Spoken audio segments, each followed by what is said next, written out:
U.S. Embassy in Tanzania raises concern on rising and unreported COVID-19 cases. The U.S. Embassy in Tanzania has raised concern over the rising and unreported COVID-19 cases in the country. A health alert issued on May 13, 2020 said the risk of contracting COVID-19 in Dar es Salaam, a major city and commercial port, is extremely high. Despite limited official reports, all evidence points to exponential growth of the epidemic in Dar and other locations in Tanzania, the statement reads.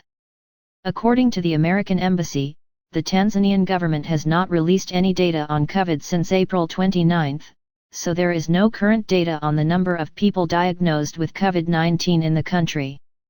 It further notes that many hospitals in Dar es Salaam have been overwhelmed in recent weeks.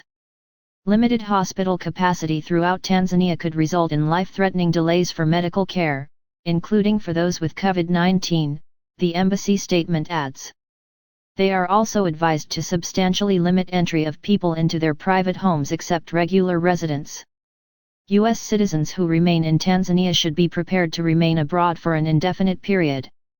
The U.S. government does not anticipate arranging additional repatriation flights in Tanzania at this time.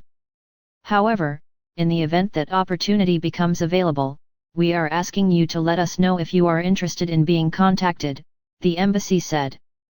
The government of Tanzania suspended all international passenger planes on April 11 and international commercial flight options no longer exist in the country.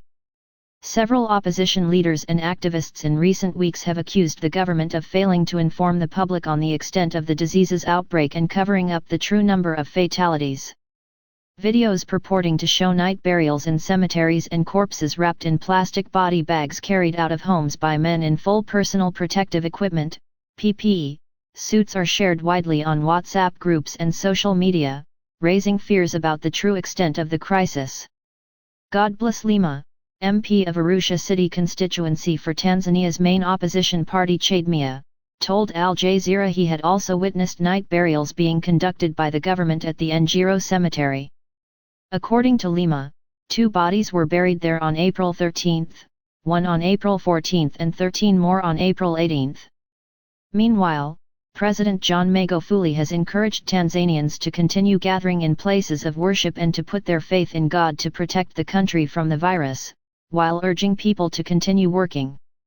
Magufuli has also ordered the suspension of allowances for politicians who refuse to attend parliament after opposition legislators stopped attending sessions following the deaths of 3 MPs in a span of 11 days, with many suspecting COVID-19 as the cause.